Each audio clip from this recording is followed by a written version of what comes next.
Man, I don't remember being born, but I remember the energy. Mama said I didn't cry. I just let out this long sigh like I'd been paying rent since the Carter administration. The doctor held me up, looked at me, and just said, "This one's seen some things." They didn't swaddle me, bro. They handed me a Capri Sun and a leather bib.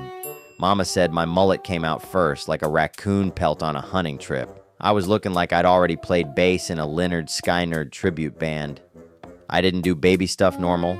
Other kids were cooing and drooling on plush toys. I was trading Cheerios like they were Bitcoin. You wanted an extra juice box? You had to give me 2 Ritz crackers and half a teething biscuit. I had a whole snack cartel running out of that crib. I'd stash gummies in my diaper like a kangaroo pouch. Mama said she'd pick me up and I'd sound like a maraca, man. My first real beef came with this baby named Brayden. Kid looked like he was growing teeth just to bite people. He came crawling over one day all slobber and confidence, tried to snatch my favorite rattle. I didn't hesitate. I swung that thing like a medieval weapon, bonked him right in the temple. The sound echoed through the daycare like church bells on Sunday. Teachers froze. Babies cried. That was the day I became somebody. That's when the myth started, man. Daycare changed after that. It wasn't just a daycare anymore. It was a micronation, and I was its dictator. We had territories, the nap mats, the block zone, the puzzle table. I taxed the slide. If you wanted a turn, you had to pay me in stickers. My economy was built on those scratch and sniff strawberry stickers. I was the diaper don, bro. Kids would line up to kiss the ring, or, the pacifier. But the big moment, the night I became a legend, was the Walmart cart incident. My uncle, man, bless his heart, he wasn't what you'd call responsible.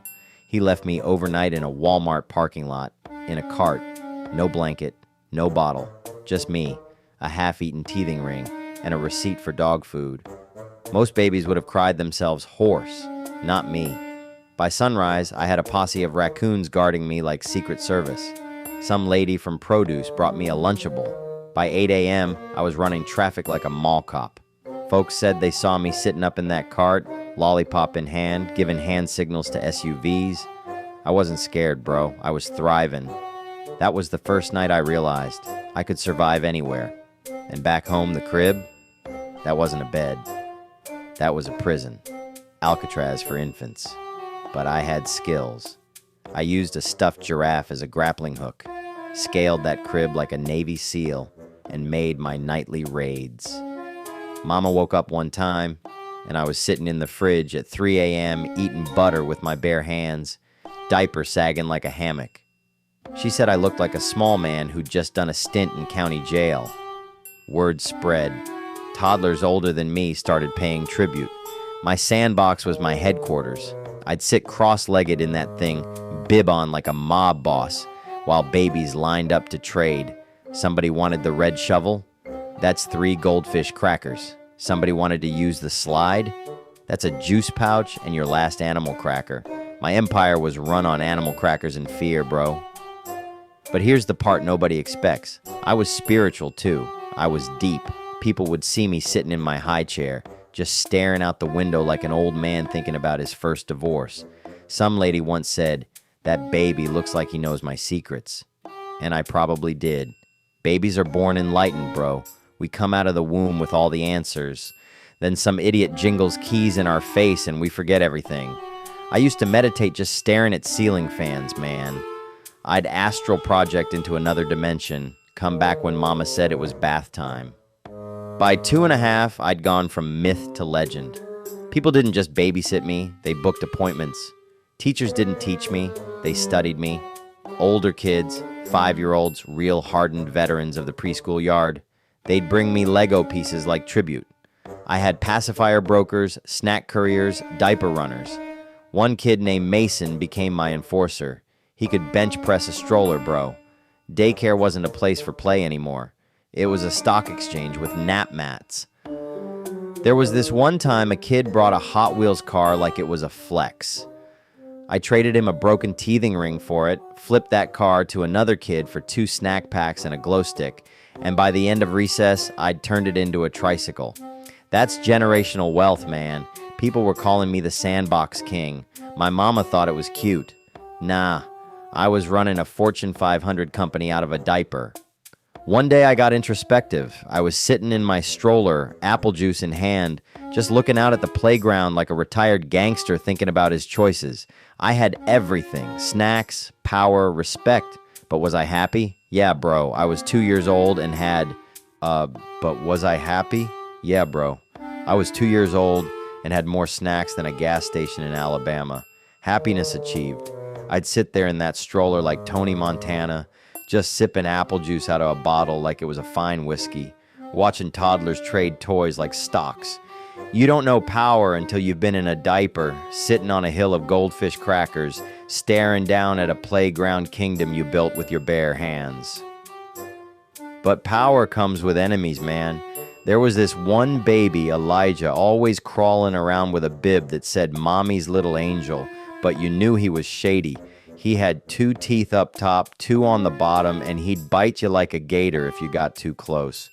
One day, he tried to unionize nap time. Started whispering to the other toddlers, saying, "We don't gotta listen to the Sandbox King."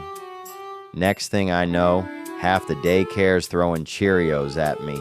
It was a full-on coup, bro. But I was built different. I put out a hit, took 1 juice box and a graham cracker to get Brayden to take Elijah out of commission. That boy ended up crying in the playpen with a Velcro shoe stuck to his head. Order restored. And that's when I learned about betrayal. You ever seen betrayal in a baby's eyes, man? You hand them a teething ring and they bite you instead. That's trauma. That's why I kept snacks in different stashes, had a pouch of animal crackers under my pillow, a sleeve of Ritz behind the toy box, and a contraband chocolate milk in the bathroom cabinet. You couldn't trust nobody. One day, I went on a juice run. Mama thought I was just crawling around the house, but nah. I'd been sneaking into the pantry every night, building up a stash. I had juice boxes in every flavor: grape, apple, fruit punch. I was like a juice sommelier, bro. I'd bring kids over to my crib and be like, "What you feeling today? Capri Sun Pacific Cooler? We got that. Honest Kid Strawberry Peach? I'll make it happen." That's when I knew I wasn't just playing house. I was running a whole Prohibition-era juice speakeasy in a diaper. And then there was the slide war. That slide was neutral territory. Nobody owned it. But one day, this 4-year-old named Tanner declared himself king of the slide. He was sitting at the top, handing out passes like he owned the place. I couldn't let that stand. We had a showdown. He had a Nerf gun. I had a foam sword from a Dollar Tree set. We met at recess like duelists. I took 1 shot to the chest, but I crawled up that ladder with fire in my diaper and took him down in a single swing. From that day forward, the slide was mine. Kids called me Slide Boss. Parents thought it was cute. Nah, I was collecting tolls and fruit snacks, man. By 3 years old, I was a household name. I was like the Elon Musk of juice boxes. I had a sippy cup in one hand, a pacifier empire in the other. Mama said I'd walk around the house like a CEO, diaper sagging, hair mulleting, but business booming. I even had a side hustle, trading binkies for Hot Wheels. I'd clean them with baby wipes and flip them for profit. Nobody was doing what I was doing at 3 years old, bro. But the weight of power gets heavy. I remember sitting in that sandbox alone one day. All the other kids were playing tag, and I'm just sitting there, staring at my reflection in a puddle. My diaper was hanging low, man. I felt like an outlaw. I'd done things, bit people, bartered snacks I didn't even own. I'd tricked toddlers into trading a toy truck for a single Cheerio, and I knew there was no going back, not for the Sandbox King. Eventually, I retired. I passed the sandbox down to Mason, my enforcer. Kid had calves like Thanksgiving drumsticks and a temper like a feral possum. I left him my stash of stickers and my juice empire. I needed peace. So I started meditating more. Mama would find me sitting in a diaper at 6 a.m., staring at a ceiling fan like a Zen monk, sipping on a half-empty bottle of milk. I'd reached enlightenment, bro. By 4 years old, I was a baby philosopher. You'd see me on the swings, alone, contemplating life's biggest questions.